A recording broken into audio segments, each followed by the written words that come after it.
እንኳን ለገና በዓል በሰላም አደረሳችሁ። በውጭ ሀገር ለምትኖሩ ትውልደ ኢትዮጵያውያን በሙሉ ታላቅ የኢንቨስትመንት እድል ከታላቅ ቅናሽ ጋር ይዘንሎት መጥተናል። በመሃል ከተማ ቤተ መንግስት አቅራቢያ ወዳጅነትና አራዳ ፓርክ ፊት ለፊት ከባለ 1 እስከ ባለ 3 መኝታ አፓርትመንቶችን ከ30% ታላቅ ቅናሽ ጋር አቅርበናል። ባለ 1 መኝታ 5 ሚሊዮን የነበረው በ3.6 ሚሊዮን ብር አጠቃላይ ክፍያ፣ ባለ 2 መኝታ 10 ሚሊዮን የነበረው በ6.9 ሚሊዮን ብር አጠቃላይ ክፍያ፣ ባለ 3 መኝታ 13 ሚሊዮን የነበረው በ9.5 ሚሊዮን ብር አጠቃላይ ክፍያ አቅርበንሎታል። በዚህ የመኖሪያ መንደር ውስጥ መዋኛ ገንዳ፣ ጂምናዚየም፣ ደረጃውን የጠበቁ ሰፋፊ ሊፍቶች፣ ምቹና በቂ የመኪና ማቆሚያ ቦታዎች፣ ዘመናዊ የደረቅ ቆሻሻ ማስወገጃ፣ አውቶማቲክ ጄኔሬተር የተገጠመለት የከርሰ ምድር ውሃና ለተለያዩ አገልግሎት የሚውል ሰገነት በአንድ አካቷል። ለበለጠ መረጃ ከታች ባለው ስልክ ይደውሉ። እንኳን የመርጦ ለማርያሙ ስብሰባ ዛሬ ከዝቅታ ወደ ዝቅታ ነው እየሄድን ያለነው። ሁለቱም ዝቅታዎች ናቸው። የዝቅታ አጀንዳ ማለት ነው። ሰሞኑን በደረሱን መረጃ መሰረት አስረስ ማረ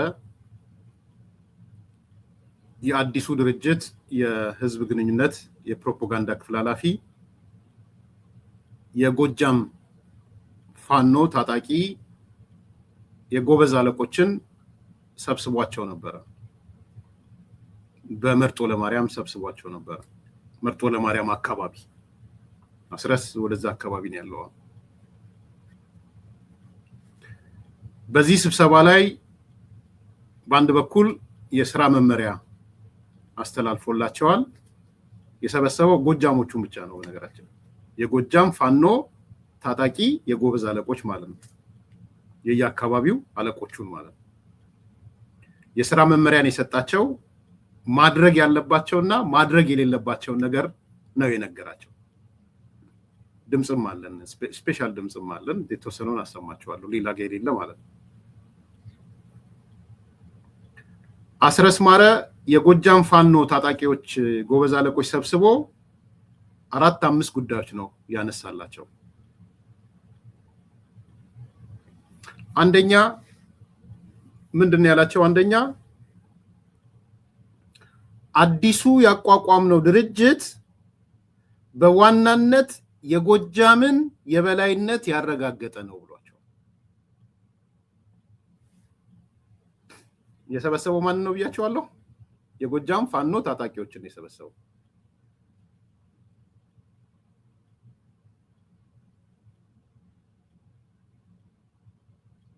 አሁን የመሰረትነው የአማራ ፋኖ ብሔራዊ ንቅናቄ በዋናነት የጎጃምን የበላይነት የጎጃም ታጣቂን የበላይነት ያረጋገጠ ነው ብሏል።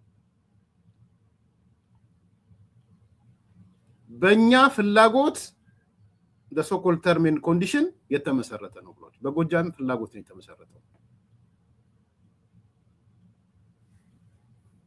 ይሄ አንደኛ ያነሳላቸው ነው። ሁለተኛ አስረስ የነገራቸው ነገር ለጎጃም ፋኖ ታጣቂ የጎበዝ አለቆች ማለት ነው በአዲሱ ድርጅት ቁልፍ ስልጣኑን የተቆጣጠርነው እኛ ጎጃሞች ነን ብሏቸው። ምንድነው ቅሬታ ምናምን የምታሰሙት ነገር? ከዚህ በላይ ስልጣኑን እንዴት እንቆጣጠረው? በጎጃም ታጣቂዎች የበላይነት የተመሰረተ ድርጅት ነው፣ ደስ ሊላችሁ ነው የሚገባው ብሏቸዋል። ከዛ ዘርዝሮላቸዋል። ሊቀመንበሩን ያዝነው እኛ ነን ብሏቸዋል። ሊቀመንበሩን ብቻ ሳይሆን ፖለቲካውንም ውትድርናውንም የወታደራዊ ክፍሉንም የፖለቲካ ክፍሉንም በበላይነት የምንመራው እኛ ጎጃሞች ነን ብሏል።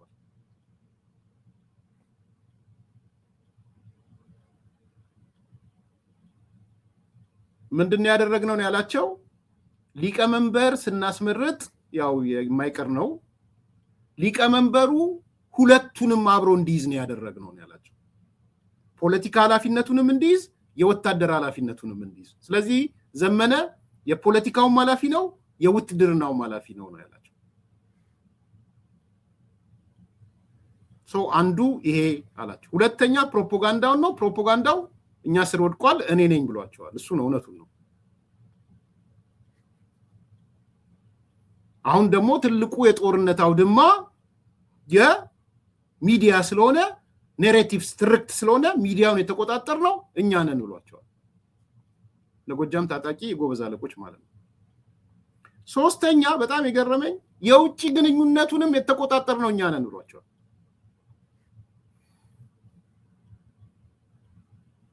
ለሆነ ሰዎች ብንሰጠው ከኢሳያስ አፈወርቂ ከሻቢያ ጋር በቀጥታ የሚገናኙ ሁለት ሰዎች ናቸዋል ከህወሓትም ከሻቢያም እነዚህ ሰዎች አንደኛው ሊቀመንበራችን ነው አሉላቸዋል ዘመነ ማለት ነው ሁለተኛው ተፈሪ የሚባል ነው አለ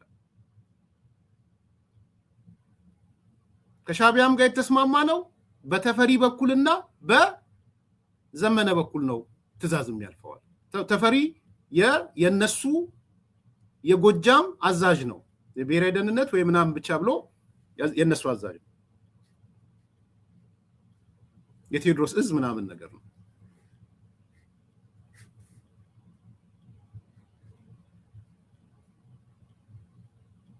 ስለዚህ ሊቀመንበሩን ተቆጣጥረናል የውትድርና ክፍሉን ተቆጣጥረናል የፖለቲካ ክፍሉን ተቆጣጥረናል የፕሮፓጋንዳ ክፍሉን ተቆጣጥረናል ከኢሳያስ ጋር የሚገናኘው ከህወሓት ጋር የሚገናኘውን ተቆጣጥረናል ይሄ የጎጃም ታጣቂዎች ልታውቁት የሚገባ ነገር ይሄ ነው ብሏቸዋል የተወሰነ ድምጽ አሰማቸዋለሁ ብያቸዋል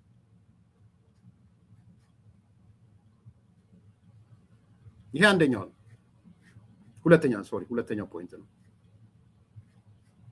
ሶስተኛ በጣም የገረመኝ አሁንም ቢሆን አላቸው ለውስጠ ድርጅታችን ውስጠ ድርጅት ማለት ለድርጅታቸው ትልቁ እንቅፋት እስክንድር ነጋ ነው ያላቸው በጣም የገረመኝ ሰው ማለት የሆነ አካል ትበቀለዋለህ ከተበቀልከው በኋላ እስከ ምን ርቀት ነው የምትሄደው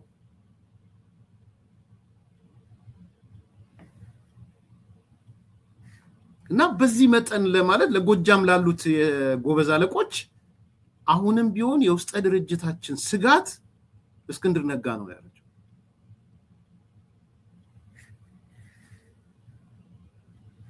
በጣም የገረመኝ ነው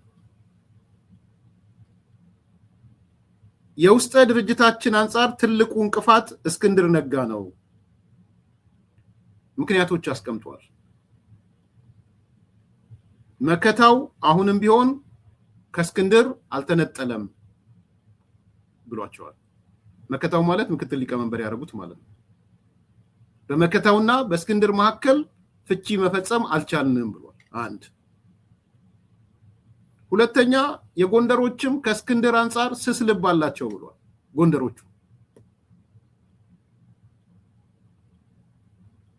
ስለዚህ ምንድነው ያላቸው እስክንድር አፈር ልሶ ሊነሳ ይችላል ቃሉም ይሄ ነው በነገራችን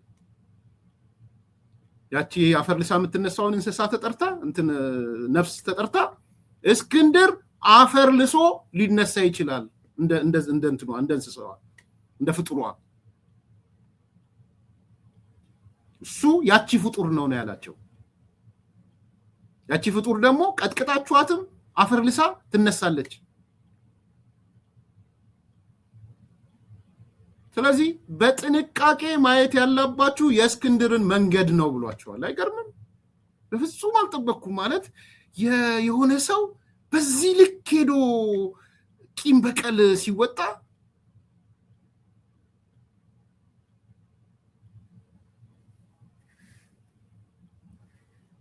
እኔ መረጃ ነው ያቀርበው አድቫይስ ያቀርበው አድቫይስ አላቀርብም እኔ ለምን ሆነ እዚህ አድቫይስ ማቀርበው መረጃ ነው እየተወጣው ከፈለጉ ትረስት የምታደርጉ ትረስት አድርጉ ማታረጉ አዲስ ኮምፓስ ክሬዲቱን የምታቁጡ ምንም ከክሬዲት አንፃር ምንም እንትን የምንለው አይደለም ኦኬ ሶ የኔ አድቫይስ አይደለም this is what የሚያቦኩት ነገር በውስጥ ይሄን ነው ያልኳችሁ ነው ያለው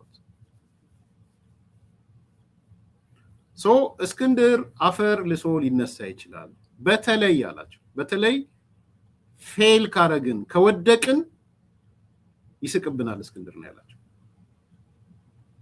ህዝባችን ከኛ የሚጠበቀውን በፍጥነት ማሳካት ካልቻልን ተስፋ ይቆርጥና እስክንድር ልክ ነበር ይሉናል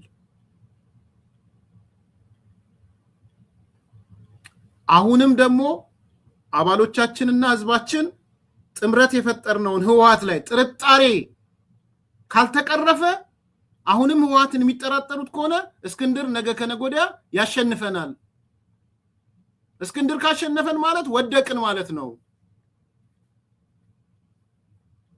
ምክንያቶቹን ዘርዝሮ ነው በነገራችን ላይ እስክንድር አደጋ ነው ብሎ ሲያስቀምጥ እኔ ገርሞኛል እውነቴን ነው ቁጥር 1 ከመከታው ጋር አልተፋታም ቁጥር 2 ጎንደሮቹ ስስልባላቸው ቁጥር 3 ፌል ካረግን ዴሊቨር ማድረግ ካልቻልን ለካ እስክንድር ልክ ነው ይሉናል ቁጥር 4 ህወሓት ላይ ያለው ህዝባችን አሁንም ቅሬታ ካለ በህዝባችን ውስጥ ስለ ህወሓት ያለው ነገር ኔጌቲቭ ከሆነ እስክንድር አሸናፊ ሆኖ ይወጣል ያላችሁ ጀስቲፋይብል ነው በነገራችን ላይ ጥሩ ፖለቲካ ትንታኔ ነው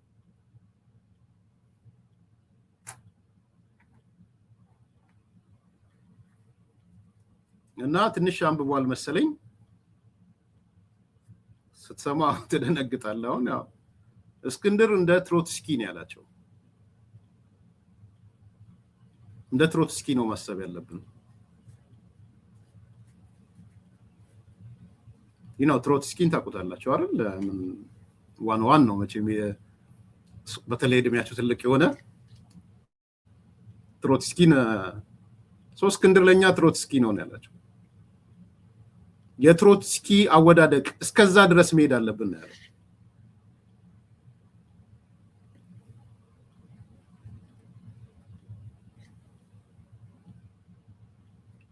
ያለው ትሮትስኪ አታውቁትም ትሮትስኪን የራሻ አብዮት አልነበዋችሁ ምን በእኛ ዘመን እንኳን ትንሽ ነው የምናነበው የነበረው ግን አይ ቲንክ እዩት እንትን ላይ ማለት ሙቪ ታዩ የለ እንትን ላይ ኔትፍሊክስ ላይ 7 ክፍል አለው አሁን አንስተውት ኮን አላውቅም የትሮትስኪ 7 ክፍል አለ በጣም የሚገርም ሰው ነው በነገራችን ላይ ትሮትስኪ በዛ ደረጃ ራሳቸው ማሰባቸው ነው እንጂ የሚገርመኝ እንደ ትሮትስኪ ነው ያለው ኔትፍሊክስ ላይ እዩት እኔ አሚን አንድ 5-4 አመት አካባቢ አልፎኛል መሰለኝ የእንትን ጊዜ የኮቪድ ጊዜ ቢያንስ 4-5 ያየሁት መሰለኝ ትሮትስኪ 7 ክፍል አለው አሁን አለ የለም ኔትፍሊክስ ላይ ያላችሁ ሰዎች ቼክ አድርጉ ስላላረኩ ይቅርታ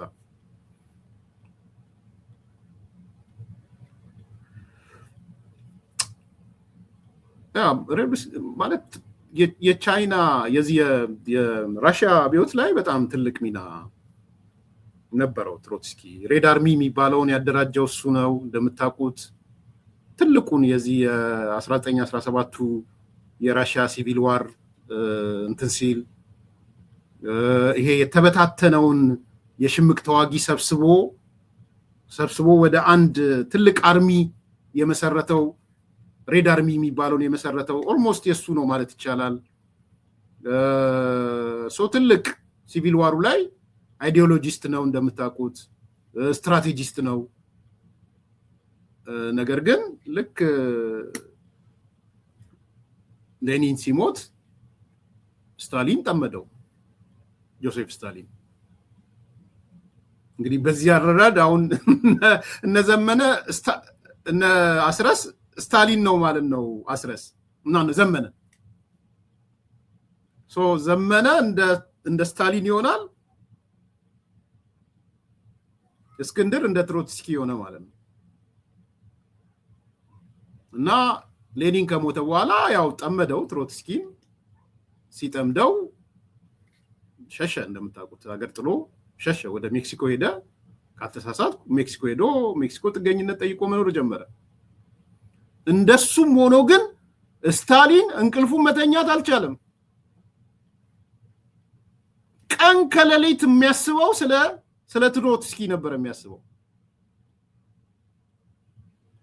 ቀን ከሌሊት ባይ ዘ ዌይ ይሄ ታሪክ ብዙ ጊዜ ሲነሳ እንትን እንደሚባለው ይባላል ይሄ አኒማል ፋርም እሱ ታሪክ ይሄ ሰውየው አኒማል ፋርም ጻፈው እሱ ታሪክ ነው የሚሉም አሉ የተወሰነው ፓርት ታውቃላችሁ አይደል ከስታሊን ጋር እንደሚያያዝ አኒማል ፋርም ይሄ እንስሳት ድር ብዙ ጊዜ ነው ማነሳላችሁ ናፖሊዮን ወዘተ እና ዛጋይታችሁ ከሆነ አንዱ ስኖቦል መሰለኝ አይደል ስኖቦል ወይ ማን ነው ስኩለር መሰለኝ ሶሪ ስኩለር የሚባለው ይሸሽና ይጠፋል አይደል ከአካባቢው ስኩለር ማለት በጣም ሐሳብ ያለው ያው ስኩል የሚለውን ሪፕሬዘንት ለማድረግ መሰለኝ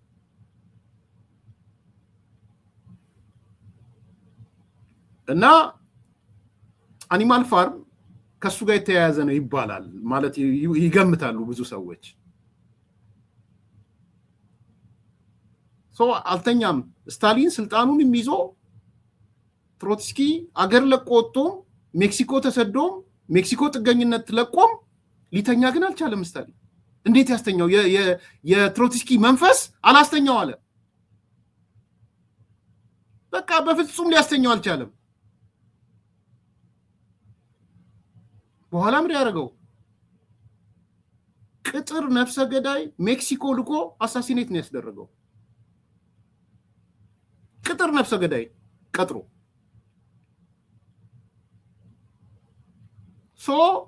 ዛሬ አስረስ እየነገረን ያለው ኢቭን እስክንድር አገር ጥሎ እንኳን ቢወጣ ትሮትስኪ እናደርገዋለን ነው ያለው በጣም የሚገርም ነው እንትኑ አስተሳሰሩ የሚገርም ነው ይሄ ታወቀ ነው ኢሳያስ እንደዛ ነው ባህሪው ነው ባይዘው ኢሳያስ አፈወርቂ እንደዛ ነው አይደለም እሱ መንግስቱ ኃይለማርያምን ዚምባብዌ ድረስ ሊገለው እንደነበረ ታውቃላችሁ ዚምባብዌ ድረስ እኮ ነፍሰ ገዳይ ልኮበታል ታሪኩን ታውቃላችሁ አንዱ እንደውም ጀነራል አረጋው መሰለኝ አንደኛው የሆነ ነገር ሆነ ዚምባብዌ ድረስ እንግዲህ ይሄ ሰውዬ ሄዷል ለቋል ከኢትዮጵያ ማስገደል ካለበትም ምናልባት 4 ኪሎ የተቀመጠው ነው ሊሆን የሚገባው ህሊናውን ስለሚረብሸው ግን ዚምባብዌ ድረስ ነፍሰ ገዳይ ላከ ኢሳያስ አፈወርቂ መንግስቱ ኃይለማርያምን ሊገል ማለት ነው አምባገነኖች እንደዛ ናቸው በነገራችን አሁን እኔ እዚህ ውስጥ የደነገጥኩት የአስረስን ማይንድ ሴት ነው የገረመኝ እንደ ትሮትስኪ ነው የምናደርገው ያ ማለት እስክንድር ተሯሩጦ ቢወጣ እንኳን አሁን ያለው ድል ወይ ኡጋንዳ ምናምን ነው እንግዲህ አሁን አይ ቲንክ አሜሪካ መምጣት የሚችልም አይመስለኝም ትሮትስኪ እናደርገዋለን ይያለ ዋው በጣም ጨካኞች ናቸው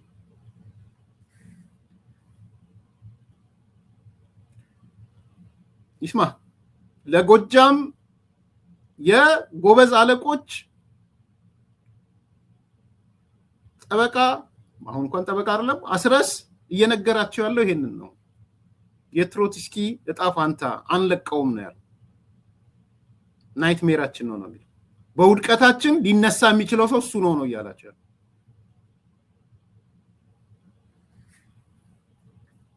ሌላ ጎንደሮችን በተመለከተ ነው የነገራቸው የጎጃም ፋኖ ታጣቂዎች ስለ ጎንደሮች ነው የነገራቸው አስረስ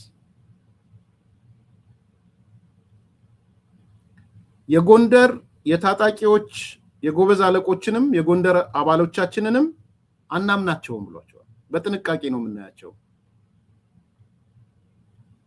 ዘግይታችሁ ለገባችሁ ሰዎች እየተናገርኩ ያለሁት አስረስ መርጦ ለማርያም ላይ የጎጃም ታጣቂ አዛዦቹን ጎበዝ አለቆቹን ሰብስቦ መመሪያና ስለ አዲሱ ድርጅት ኦሪንቴሽን ሰጥቷቸው የነገራቸው ነው እየነገርኳቸው ያለሁት መርጦ ለማርያም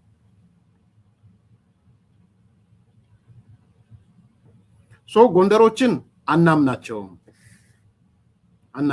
ብሏቸዋል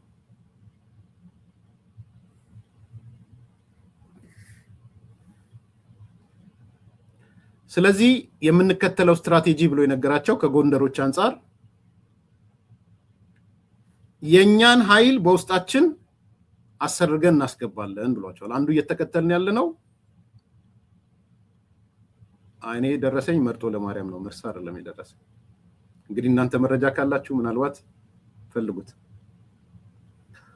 የኛን ኃይል በውስጣችን እናስገባለን የእናንተ መረጃ እንደዛ ከሆነ አቢቹ በሻ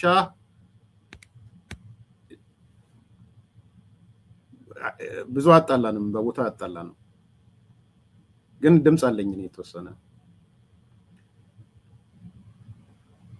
ጎንደሮችን አናምናቸውም ስለዚህ አንደኛው የምንከተለው የኛን ኃይል በውስጣቸው እናስገባለን እና በጣም ይገርመኝ ነገር አስረስ የጡት ልጅ የሚለው አባባል አለው የጡት ልጅ ማለት ምንድነው ከዚህ ከጎንደሮቹ ጋር እንደዛ የሚባል በአማራ ካልቸር ውስጥ አለ የጡት ልጅ የሚባል የከተማ ልጆች እኮ ተቸገርን በአንዳንድ ነገር እና የጡት ልጆች አንዱ የጡት ልጅ ይፈጥራል አሉ አስረስ በጣም አንዱ ፌመስ የሆነበት አስረስ የጡት ልጅ መፍጠር ነው ይላሉ እንግዲህ ጡት ልጅ ለኛ ኮንፊውዝ ሊያደርገን ይችላል የጡት ልጅ ሁለተኛ ሰላዮችን በ30,000 ብር እየከፈለ ነው ጎንደር የሚያስገባው ብዙ ሰላዮች አስገብተናል ብሏል የሱ በጣም ታማኝ የሆኑ የሱን ሰላዮች አስገብቷል አስረስ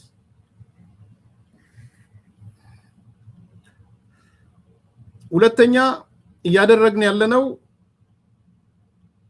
ጥምረት የፈጠርናቸው አጋዥ ኃይሎች ወደ ጎንደር እንዲገቡ እያደረግን ነው ብሏቸዋል ሻቢያ ህወሓት ማለት ነው የጎንደር መዋቅር ከ90% በላይ ስለተበተነ ወይም ወደ ሰላም ስለመጣ ያንን አካል ለማጠናከር ከህወሓትም እያመጣን ነው ከሻቢያም እያመጣን ነው ብሏል የውስጥ አርበኞችም እንዲሰሩልን እያደረግን ነው ብሏል በተለይ ጎንደር ላይ ትኩረት አድርገው የውስጥ አርበኛ አላቸው እነዘመነ ናስረስ የውስጥ አርበኛ አላቸው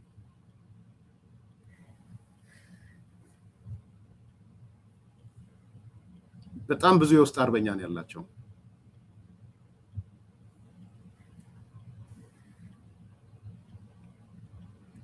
ለምሳሌ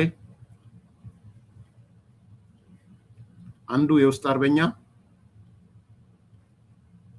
4000 ጥይት ልኮላቸዋል ስሙ አለ አልናገርም ስሙ ምን ማለት እንደሆነ ገብቷቸዋል ጎጃም ውስጥ የብልጽግና አመራር የሆነ የብልጽግና ስልጣን የተረከበ ስልጣን ይዞ የሚሰራ 4000 ጥይት ሰብስቦ ልኳልን አስረስ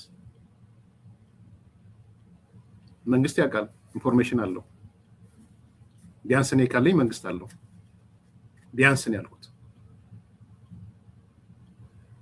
ምን ያህል ይሄ ውስጥ አርበኛ የሚባል ቀይ ውስጥ አርበኛ በጣም አደገኛ መሆኑ ነው የነገርኳቸው ያለው 4000 ጥይት ሰብስቦ ገዝቶ ለናሰረስ ልኳል ኃላፊ ነው አሁን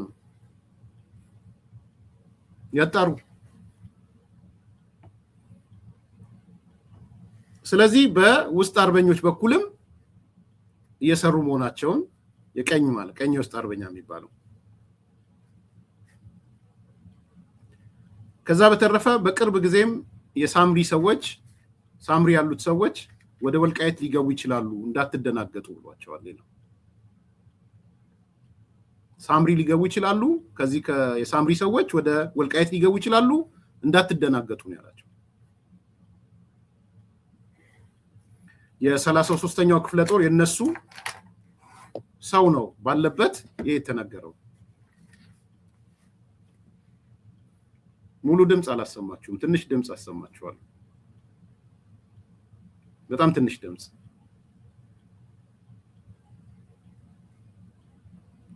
ካልተሰማ ድምጹ ይቅርታ ጠይቃለሁ እኔ ነግራችኋለሁ ሪፈር ያደረገችው እንጋላ ይሄንን እስከ ማይጸብሬ ድረስ ወጣነው ይዘራል ሳምሪ ገባ ያና ሳምሪ ገባ እንግዲህ አበደር ጀምሮ ተጀመረ ሰራተኛ እና እንዴት እናንተ ከሳምሪ ጋር የመስራት ፍላጎት ኑሯችሁ ነው? እንደ ቴዎድሮስ 33ኛ ክፍለ ጦር ፈቃደኛ ነው? በሳምሪ በመግባት ደስተኛው ነው? እንደው ሰይጣንም ባይሎስ ተርስና በጣንቴ ፍራተኛ ፍርሰ ከተገኙ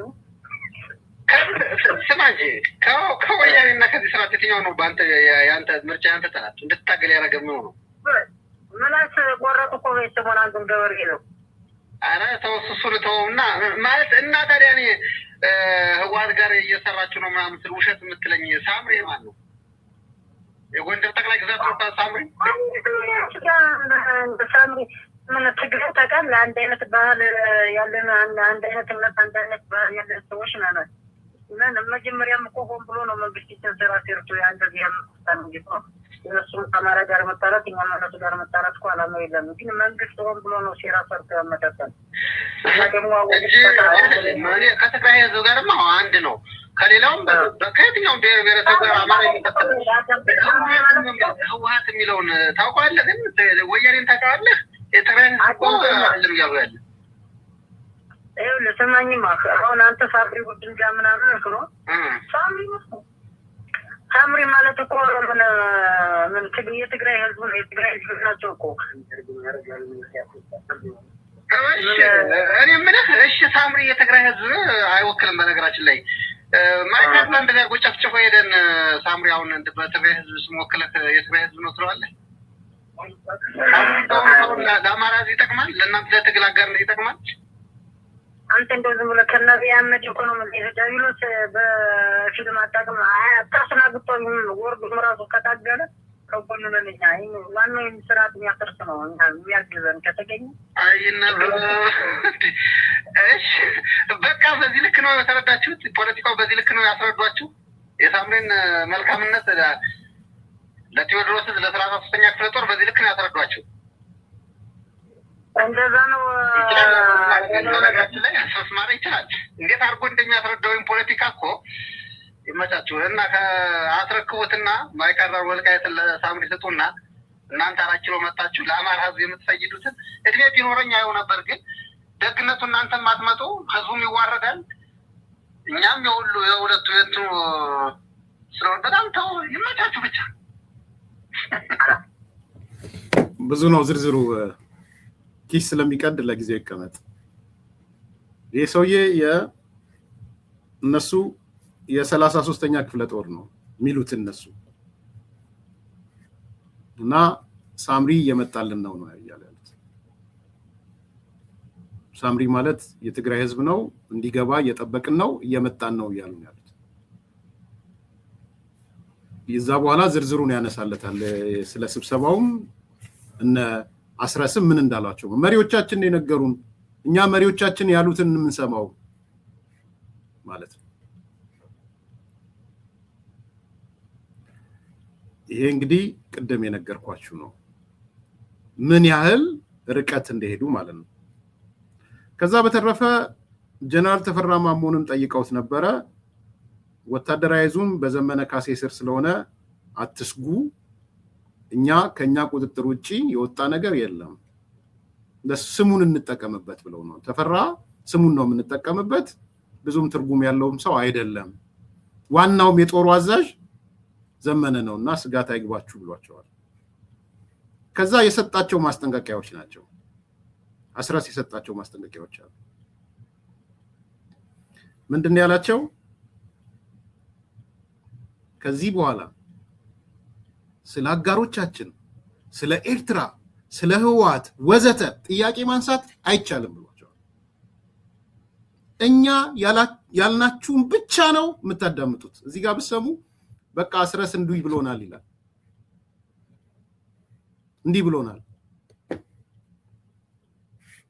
ከዚህ በኋላ ጥያቄ አትጠይቁ፣ ምን አትበሉ፣ ምን ብሎናል ይላል። አይ ዶንት ኖ ረጅም ስለሆነ እንትኑ ለሌላ ጊዜ ሞኒተር አድርጌ ቆራርጬ አመጣላችኋለሁ። እውነት ፍረድ። አሁን ይሄ በዱላ ቢማረክ ሰራዊት እውነቴን ኃይል ተቋቁሞ አዲስ አበባን ያድነናል ብለህ ታስባለህ? በትንሻም እሷ ሌላ ጉዳይ ሆኖ ፍከራ ከተጀመረ እኮ ፍከራው በጣም ቆየ እኮ። አንተ ትግሉ ትክክል ቢሆን ትግሉ ትክክል ቢሆን ለምንድን ነው ህብረተሰቡ ከእናንተ እየራቀ የሄደ? ያቅም ማነስ ነው ወይስ ምንድን ነው? ሳምሪን ህወሓት እንዲያገዝ ሌላ አካል እንዲያገዛችሁ የሚፈለግበት አሁን እንደ ፋኖ ያቅም ማነስ ነው ወይስ ምንድን ነው? እስኪ ንገረኝ። እዚህ ያቅም ማነስ አቅም አለን ግን ጊዜ ማሳጠር ነው ታውቃለህ። አመት የሚፈጅ ከሆነ በ6 ወር ታሳጥርና የሚፈልገው ቦታ ሰዓት ትደርሳለህ። ገብቶሃል? በጣም ጊዜ ማሳጠር። እሺ ወያኔ አሁን ወልቃይት ገብቷል። ሳምሪ እየገባ ነው። እናንተን 4 ኪሎ ያስገባ። ከዛ በኋላ የወልቃይት ጠገዴ ምንድን ነው ስምምነቱ? በኋላ በስልጣን ትግባባላችሁ ወይስ እንዴት ነው? ወልቃይት ስማ ይህ ወልቃይት ምናምን ብሎ እኮ ይህንን አይነት ስራ የሰሩት እኮ እና አብይ አህመድ ናቸው። ምን የአማራን ህዝብ ጋር ለማመታታት ሆን ብሎ ማለት ነው። መጀመሪያ ምን እኮ ማለት ነው 90 ሚሊዮን አማራ እኮ ኦሮሚያ ክልል ይኖራል። ያረጋል ታታደል ነው 90 ሚሊዮን ምናምን አማራ እኮ ኦሮሚያ ክልል ይኖራል። ችግር የለውም። ሚሊዮንም አድርገው ሽመቶም አድርገው የሚኖረው ይኖራል። ተው ቁጥሩ ያጣላል። እሺ አሁን አንተ ከህወሓት ጋር መስራታችሁ ልክ ነው እያልኩ ነው። እኔ ይሁን የኔ ደግሞ ልክ አይደለም የታየ ስህተት ስላለ ነው ልክ አይደለም። አሁን ደግሞ ልክ መሆንና ለመሆኑን የሚታይ ነገር ስለሆነ ስለጀመራችሁት ጥሩ ነው። በነገራችን ላይ በወልቃይት ጠገዴ ጉዳይ የሞተ ወገን አለ የለም? አንተ ወልቃይት ለአማራ ነው ብሎ ወልቃይትና ወልቃይት አንደኛ ስለ ወልቃይት በወልቃይት እኮ ማንኛውም ኢትዮጵያዊ መስዋዕት ከፍሏል። ይሄ ግልጽ ነው። አሁን ስምምነት በምን ተስማማችሁ ታዲያ? አሁን ወልቃይት የምትለው የአማራ ነው። በቃ በዚህ ነው። ሌላ ምን አለ? ስለዚህ ህወሓት ወልቃይት ጠለምትን ወልቃይት ጠገዴ ምናምን አይፈልገውም። ለእናንተ ለማገዝ ብቻ ነው ይመጣ እንጂ ህወሓት ይኖራል፣ እኛ የምንኖርበታለን። ምን አለ ሌላ? ግብር ለአማራ ይከፍላል። ምን ከተከዜ መልስ ለአማራ ነው። በዚህ ልክ ነው። እንደዛ ነው። ስለዚህ ውጊያ ያግዙና ወደ 4 ኪሎ ሲያስጠጉ ወደ መጨረሻ ዙረ ልትለምጠው ነው ያሰብ። አሁን መቻችሁ። ለማንኛውም እኔ እኮ ድራማቸው በጣም ያስቀኛል። መልካም የውጊያ ሰዓት እኔም እናያለን። ኤንዋይስ እኔ የአማራን ህዝብና ታሪክ እንዲበላሽ አልፈልግም። ወልቃይት ጠገዴን አሳልፎ መስጠት አንድ የታሪክ ተወቃሽ ነው ያደርጋቸዋል ብዬ ነው። ደህና ነህ? ዙሮ አሁን አንተ ተመችቶሃል? ወፍረሃል? እንዴት ነው? እኔ በጣም ደህና ነኝ፣ እግዚአብሔር ይመስገን። ህሊኔም አርፏል። ምን አለ መሰለህ ስለ ወልቃይት ምናምን ስላለው አካሄድ እዚያው ያለው እና ስረስ እነዘመነ እነሱ ያውቃሉ። አንተና እኔ አሁን እንደ ጓደኝነት እናውራ። ልክ ነኝ። ያው ትልቁ ነገር እሱ ነው። ራሳቸው የጀመረው አመራር ያስኬዳሉ። መጀመሩን በሚቀጥለው ይቀጥላል። እንደ ተዋጊኛ እንደ መምሪያ ተቀብለን እንታገላለን። እኛ እንደ ታጋይ ያው መታኮስ ነው እኛ አካሄዳችን። ግን መምሪያ ሲሳሳትማ ለምን ብለህ መጠየቅ አለብህ እኮ። እንደ ዝም ብሎ መምሪያውን መከተል ነው። ሀሰረት ገደል ይገባ ብሎ አገባ እንዴ ጥሩ በዚህ ልክ ነው እና ልክ ነው። ጥያቄ ያነሳችሁ ሰዎች ትክክል ነው ያነሳችሁት። አንደኛው ወገን ሰላም ያስፈልጋል ብሎ ለቆ የወጣው ሰው ነው። እንትኑ የተደረገው በሁለቱ መካከል ልክ ነው። ልፈልግ ግን እንደው የተቀዳ ነው ምናምን እንትን እንዳትሉ ያው ነግራችኋለሁ። የ33ኛ ክፍለ ጦር ነው እና ሰብስበው ነው የነገሯቸው በመመሪያ ከዚህ በኋላ ስለ አጋሮቻችን፣ ስለ ኤርትራ፣ ስለ ህወሓት መናገር አትችሉም፣ ጥያቄ መጠየቅም አትችሉም፣ አድርጉ የምንላችሁም ብቻ ነው የምታደርጉት። ይህ አንደኛው ትዕዛዝ የሰጣቸው ነው። ከተሰጣችሁ ድርጊት ውጪ ማጉረምረምም አይፈቀድም ብሏቸዋል። ስለ ወልቃይት፣ ስለ ሁመራ፣ ስለ ጠለምት፣ ስለ ራያ ወዘተ በተመለከተ ውሳኔ የሚወስነው የድርጅቱ ሊቀመንበር ነው ብሏቸዋል። ስራ አስፈጻሚ ማላላቸው የድርጅቱ ሊቀመንበር ነው የሚወስነው። እናንተ ተዋጉ ስትባሉ መዋጋት፣ ተባበሩ ስትባሉ መተባበር ነው ስላችሁ።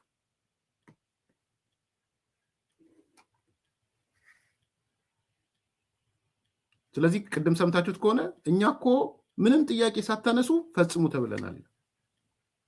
የሚያውቁልን እነሱ ናቸው። እነ ዘመነ ያውቃሉ እና ስረስ ያውቃሉ ነው ያለው በመልሱ የ33ኛው ክፍለ ጦር የነሱ ማለት ነው።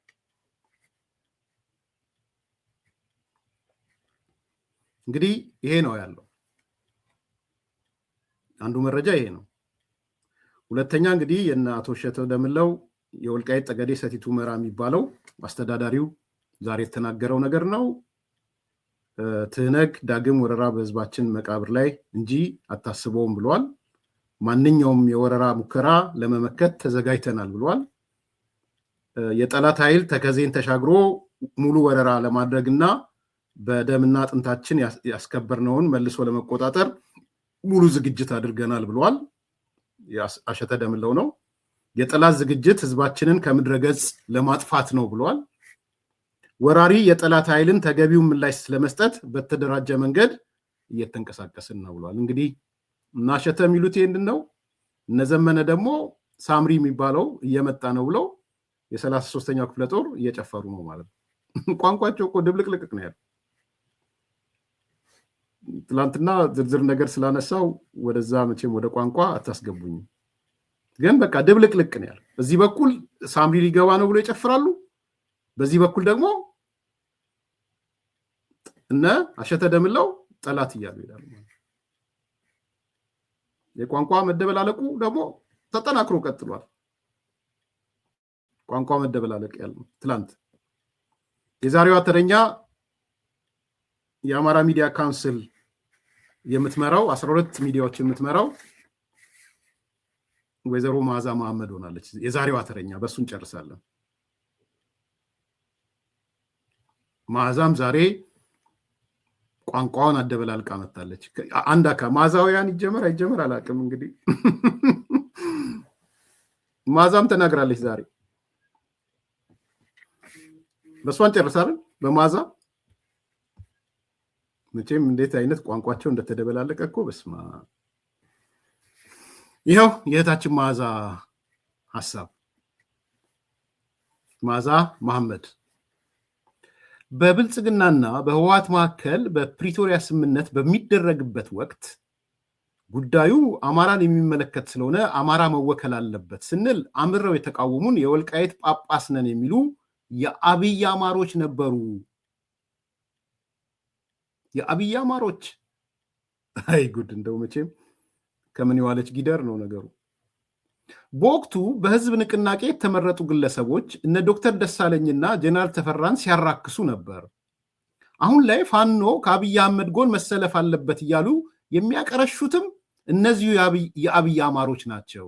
የአብይ አማሮች ከምን የዋለች ጊደር። ፋኖን የሚመራው መወከል የለበትም ሲሉት በነበረው ጀነራል ተፈራ ማሞ መሆኑን ማስታወስ ፈልጋለሁ። ፋኖ የሚመራው ናይ ጀነራል ተፈራ ማሞ ነገረን እኮ አስረስ መጥቶ ሲምቦል ነው ያደረግነው እንጂ የሚመራው አስረስ ነው ብለዋል። ለስሙ ነው የፈለግነው ብለዋል ተፈራ። በ2013 ዓመተ ምህረት በተደረገው ጦርነት አማራ ምን ማድረግ እንዳለበት አስቀድሜ አቋሜን ገልጬ ነበር። ያኔ በ2013 ማለት ነው። በወቅቱ አማራ የአብይ አህመድን ማንነት በውል ስላልተረዳ በሂደትም ጦርነቱ ገፍቱ ቤቱ ስለመጣበት እንዲሁም በህወሓት ላይ የነበረው ጠባሳ ከባድ ስለነበረው የሆነው ሁሉ ሆነ። ዛሬ ላይ ግን ነገሮች ተለዋውጠዋል። አማራ የራሱን እንጂ የማንንም ጦርነት አይዋጋም። መዓዛ መሐመድ ማለት ነው። ዛሬ ላይ ነገሮች ተለዋውጠዋል። አማራ የራሱን እንጂ የማንንም ጦርነት አይዋጋም። ከማጋ ተመሳሰለባችሁ? ከፋሲላውያን ጋር አይሆንም። ፋሲላውያኖች ምን ነበሩ የነበሩት? ሁለቱም ጠላቶቻችን ናቸው። እንደውም ዱላ እናቀብላቸው፣ እነሱ ሲዋጉና ሲዳከሙ ዱላውን እንቀማቸው ነው ፋሲላውያን። እንደውም የአባትና ልጅ ጦርነት ነው፣ ጥርስም አይሳበሩም ነው ያለው። ፋሲላውያኖች እንደሱ ናቸው። አንድ ማዕቀፍ ውስጥ እኮ ነው ያሉት። ከዛ መሳውያን ደግሞ ምንድን ነው ትላንት ያልነው? ህወሓትዬ ተጠንቀቂ፣ ሰከን በይ ብልጽግና በቆፈረልሽ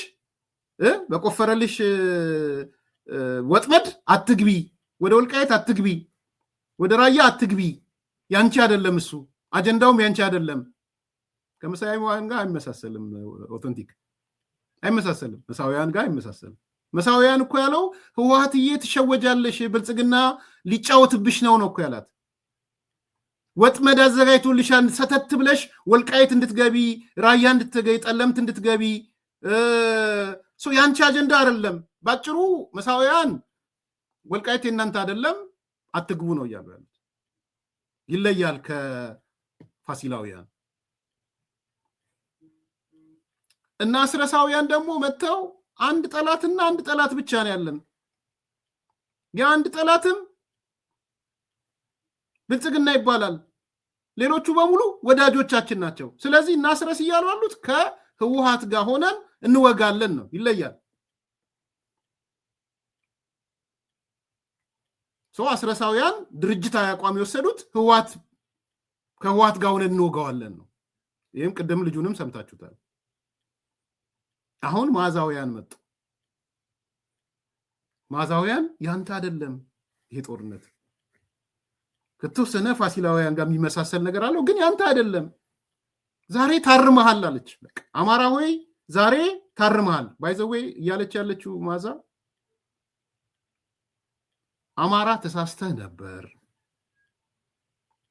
እኔ ትክክል ነበርኩ እኔ ማዛ ትክክል ነበርኩ አንተ ግን አማራ እንደ አማራ ተሳስተህ ነበረ አንድ ያለችው ባይዘው ህዝብን እንደ ህዝብ ተሳስተህ ነበረ ብለዋለች መብቷ ነው ማለት በነገራችን እኔ ልክ ነበርኩ አንተ ግን ተሳስተህ ነበር ያለ መረዳት ችግር ነበረብህ አማራ ሁለተኛ ጦርነት ወደ ክልል ገፍቶ መጥቶብ ነበር በሱ ደግሞ ተገደነ የገባው ያኔ ሶስተኛ በህወሓት ላይ የነበረ ጠባሳም አልተቀረፈም ጥላቻ ነበረ ለህወሓት ዛሬ ሳለችው ማዛ ዛሬ ሶስቱም ተቀይረዋል አለች ሶስቱም ኮንዲሽኖች ተቀይረዋል አለች ገብቷችኋል እያለች ያለችው ሶስቱም ነገሮች አሁን ተቀይረዋል ነምበር 1 አማራ ሆይ ስተትህን አርመሃል አለች አንድ እኔ ልክ ነበርኩ አማራ ተሳስተ ነበር አሁን ላይ ቆሜ ግን አማራ ስተትህን አርመሃል አለች አንድ ቀጠለችና ጦርነት ገፍቶ ወደ ክልልህ አልመጣም አለች አልመጣም ወደ ክልልህ ያኔ ተገደህ የገባው ጦርነቱ ወደ ክልልህ ስለገባ ነበረ ኢንዳይሬክትሊ ምን ያለች ነው ማዛ በሶኮልድ ወልቃይት ምናምን ምትለው ራያ ምትለው ያንተ አይደለም እያለች ነው ባይዘው እኔ የሁሉም አቋም ቢሆን ችግር የለብኝም እንዳልኳችሁ ጦርነቱ ተገፍቶ ወደ አንተ ክልል አልመጣም ትላንትና ግን ወደ አንተ ክልል ተገፍቶ ስለመጣብህ ነው ወደ ጦርነት የገባው ዛሬ ግን እሱ ታርሟል ዛሬ ላይ ነገሮች ተለዋውጠዋል ስለዚህ ወደ አንተ ክልል የገባ የትግራይ ኃይል የለም ወልቃይትም ያንተ አይደለም ራያም ያንተ አይደለም ነው ያለች ሶስተኛ ህወሓት ላይ የነበረ ጠባሳ ተቀርፏል ትላንትና ቁርሾ ነበረ ጠባሳ ነበረ አማራ ሆይ አሁን ግን ያ ቁርሾ የለም ያ ጠባሳ የለም ለምን አለች ዛሬ ላይ ነገሮች ተለውጠዋል የተለወጡት የጻፈቻቸው ሶስት ነገሮች ናቸው ፖለቲካ ሲበለት እንደዚህ ነው ባይዘው ፖለቲካ ስትበልቱት እንዲህ ነው የሚበለተው እኔ አይደለም ራሷን ያለችው አማራ ትላንትና ተሳስቶ ነበረ በደንብ ያዙኝኝ እኔ ትክክል በነበርኩ ሰዓት አለች ማዛ አንተ ግን እንደ አማራ ተሳስተ ነበረ አንድ ሁለተኛ ተገፍተህ የገባውን ጦርነት እየደገምኩት ነው ይደገም ስላልክ ጦርነት ተገፍተህ የገባው ህወሓት ጦርነቱን አማራ ክልል ላይ ስላረገችው ነው ጀስቲፋብል ነው የትላንቱ ሶስተኛ ትላንትና በህወሓት ላይ የነበረ ቁርሾ ጥላቻ ምናምን አልተቀረፈም ነበር ሶስት ምክንያቶች ናቸው የ2013 ማለት ነው 2018 ላይ ስንመጣ ግን ዛሬ ላይ ስንቆም አለች ቃል በቃል ዛሬ ላይ ነገሮች ተለዋውጠዋል አለች ምንድነው የተለወጠው ማለት ነው ነምበር 1 አማራ ከስተቱ ተማረ እንደማዛ። ነምበር 2 ጦርነቱ ገፍቶ አማራ ክልል አልመጣም። that means ወልቃይት ምናምን ራያ ጠለምት ነው እሱ የአማራ አይደለም ነው እያለች ያለችው ማዛ። ሶስተኛ ህወሓት ላይ የነበረ ጠባሳ ቁርሾ ቀርቷል ነው ያለችው። ስለዚህ አማራ የራሱን እንጂ የማንንም ጦርነት አይዋጋም። ይሄ የተካሄደ ያለው ጦርነት ያንተ አይደለም ይሄ ጦርነት ሰው ከአስረስም ይለያል፣ ከመሳያንም ይለያል፣ ከፋሲልም ይለያል።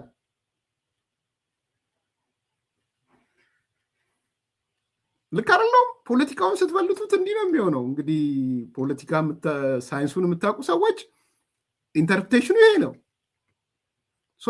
አሁን የሚባለው ሳምሪ ምን ባል ያንተ ኢሹ አይደለም፣ ቢገባም ባይገባም።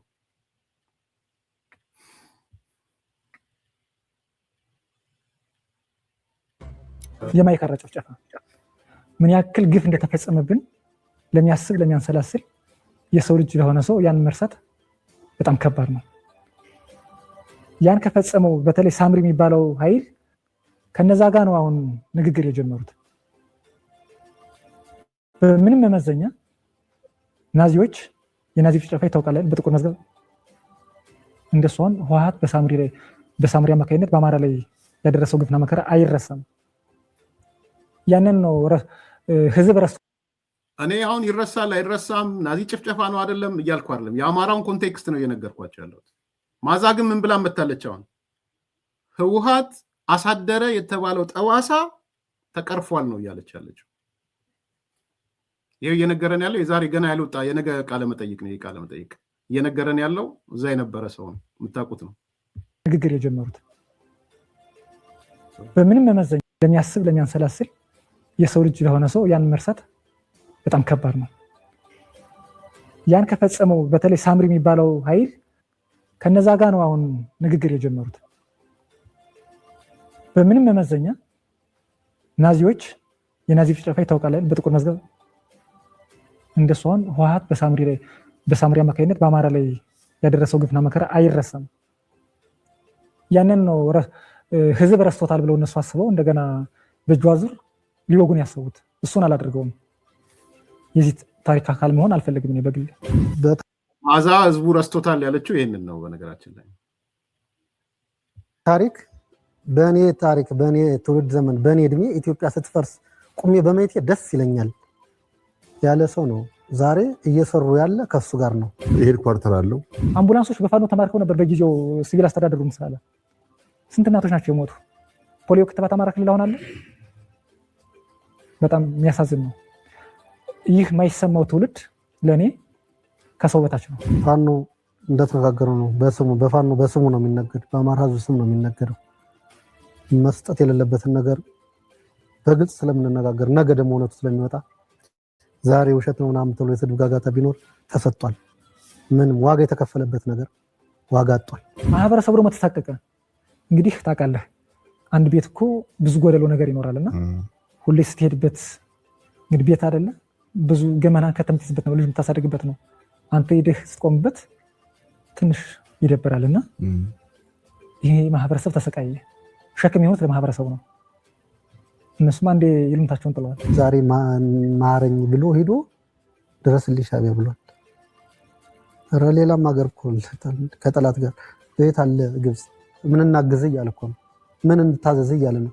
በጣም ደግሞ የሚገርመው ግን የአማራ ፋኖ ነው በቃ አሁን እንደዚህ በዚህ ተከቦ አግዘ እያለ እያለቀሰ ምን ላደርግልህ ማንን ላዋርድ ሀገርን በምን አይነት መንገድ ላዋርድልህ እያለ 4 ኪሎ መቆጣጠር ያለበት ፋኖ ነው ይላል። በአማራ ህዝብ ስም እንደሚነግደው ሁሉ ማለት ነው በእነሱም ሊነግድ ይፈልጋል እኮ። እነሱ ደግሞ ከሱ በላይ የተካኑ ሴረኞች መሆናቸውን እያወቀ እነሱ ሊያሙኝ ይፈልጋል። በዚህ 2-3 ዓመት ደውሎ ለሚያውቅ ሰው የደወለልኝ ነው። በቃ ሰው ከመከረው እድሜ የመከረው ከመከራህ ነው የተማርክ ነው ብዙ የሚልና ማህበረሰቡማ የሚያውቀውን ያውቃል ስለማይናገር ነው። አስረስ ማረ ዳምጤ እርግጠኛው የምናገረው በዘመነ ካሴ ላይ የሚያሰማን ዜና አለ እናያለን። አሁን ስንናገር ፕሮፓጋንዳ ነው። ነገ እውነት ሲወጣ ደግሞ ወደኋላ ዞር ብሎ መታየት ስላለበት ማለት ነው እናውቃለን። ምን ፊድባክ አለ? የአማራ ፋኖ አለቃው አሁን የአማራ ፋኖ ብሔራዊ ኃይል ምናምን ተብሎ ዘመነ ካሴ ነው አለ። በዋናነት አለቃው ግን ህወሓት ነው። ነገን ካሰፉኝ የኢትዮጵያን መጻኢ ዕድል ለመወሰን ሰላማዊ ትግል እንደሚያስፈልግ ይታወቃል። ዛሬ እነዚህ የፋኖ መሪ ነን የሚሉትን ተቀባይነት እንዲኖራቸው ያደረገም አንዱ ማነው? ወልቃይት ጠገዴ ነው። በዛ ስም ነው አማራ ማለት የጀመሩም ወልቃይት ጠገዴ ሳይጠሩ አማራ ብለው አያውቁም።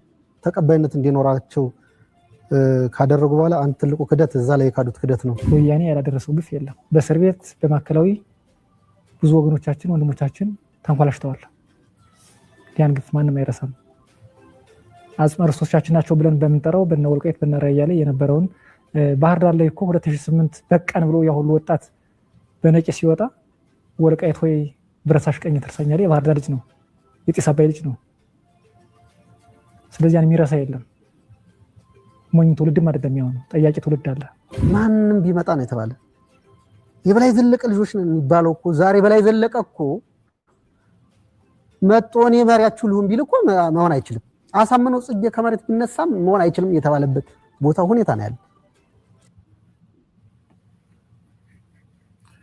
በላይ ዘለቀ ከሞት ቢነሳ የአስረስን ቦታ አይወስድም፣ የዘመነን ቦታ አይወስድም።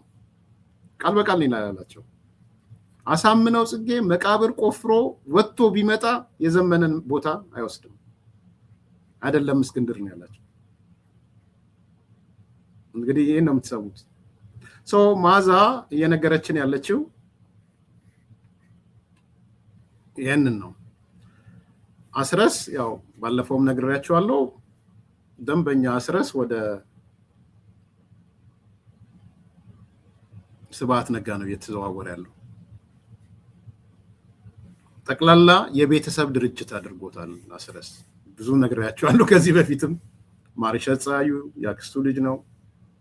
ጥጋቡ መኮንን ያክስቱ ልጅ ነው፣ ያጎቱ ልጅ ነው።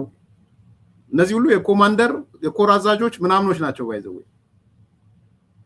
ባየፍ ደስታ ያጎቱ ልጅ ነው። መቶ አለቃ ይንገስ ብርሃነ የእቱ ልጅ ነው። ገብርዬ ዘመዱ ነው። ማማሩ መልኬ ዘመዱ ነው። ቢኒያም ያሞ ያም አጃቢ የሆነ ዘመዱ ነው። ሁሉም የኮር አመራር የሚባል አብዛኞቹ በአንድም ወይም በሌላ መልኩ የአስረስ ቤተሰቦች ናቸው። አስረስ እንደ ስብሐት ያልናችሁ ለዛ ነው። ዛሬ ደግሞ የማዛ ዶክትሪን የሚል አሪፍ ቃል ነው። የማዛ ዶክትሪን በጣም ገራሚ ዶክትሪን ነው። እውነት ለመናገር በጣም ፈኒ ዶክትሪን ነው። የተደረገብን ነገር ሁሉ ረስተሃል። አማራ ክልል ላይ የገባ የታጣቂ ኃይል የለም። ስተትህን አማራ እንደ ስተት የተሳሳትከውን አርመሃል። አሁን ነገሮች ተገልብጠዋል። ስለዚህ ያንተ ጦርነት አይደለም፣ እንዳትዋጋ። የምትዋጋው የራስን ጦርነት ነው። እኔ ምን አለበት በአጠቃላይ እህታችን ማዛ ጦርነት ይቅር ብትይ ምን አለበት? ገንዘብ ይቀራል፣ መኖሪያ ገንዘብ ይቀራል እንጂ ህሊና ቢኖር ጦርነት ለአማራም አያስፈልግም። ያንተን ጦርነት ነው የምትዋጋው ሳይሆን በአጠቃላይ ጦርነት አያስፈልግም። አሉላ ሰለሞንን ነበር መሆን የሚገባው ኖዋር። እኛ ግን ከዚህ መልእክት እናስተላልፋለን። ጦርነት ለአማራም፣ ለትግራይም፣ ለኦሮሞም፣ ለብልጽግናም አያስፈልግም። ኖዋር ሰላም ነው የሚሻለው። እንዳንቺ አማራ የራስን ጦርነት ተዋጋ አንልም። እና አሉላ ተጋሩ የራስን ጦርነት ተዋጋ አላሉም። አንቺ ግን አሜሪካ ቁጭ ብለሽ ተዋጉት ያለሽ። የማዛ ዶክትሪን። መልካም ቀን። እንኳን ለገና በዓል በሰላም አደረሳችሁ። በውጭ ሀገር ለምትኖሩ ትውልደ ኢትዮጵያውያን በሙሉ ታላቅ የኢንቨስትመንት ዕድል ከታላቅ ቅናሽ ጋር ይዘንሎት መጥተናል። በመሃል ከተማ ቤተ መንግስት አቅራቢያ ወዳጅነትና አራዳ ፓርክ ፊት ለፊት ከባለ 1 እስከ ባለ 3 መኝታ አፓርትመንቶችን ከ30% ታላቅ ቅናሽ ጋር አቅርበናል። ባለ 1 መኝታ 5 ሚሊዮን የነበረው በ3.6 ሚሊዮን ብር አጠቃላይ ክፍያ ባለ 2 መኝታ 10 ሚሊዮን የነበረው በ6.9 ሚሊዮን ብር አጠቃላይ ክፍያ፣ ባለ 3 መኝታ 13 ሚሊዮን የነበረው በ9.5 ሚሊዮን ብር አጠቃላይ ክፍያ አቅርበንሎታል። በዚህ የመኖሪያ መንደር ውስጥ መዋኛ ገንዳ፣ ጂምናዚየም፣ ደረጃውን የጠበቁ ሰፋፊ ሊፍቶች፣ ምቹና በቂ የመኪና ማቆሚያ ቦታዎች፣ ዘመናዊ የደረቅ ቆሻሻ ማስወገጃ፣ አውቶማቲክ ጄኔሬተር የተገጠመለት የከርሰ ምድር ውሃና ለተለያዩ አገልግሎት የሚውል ሰገነት በአንድ አካቷል። ለበለጠ መረጃ ከታች ባለው ስልክ ይደውሉ። እንኳን ለገና በዓል በሰላም አደረሳችሁ።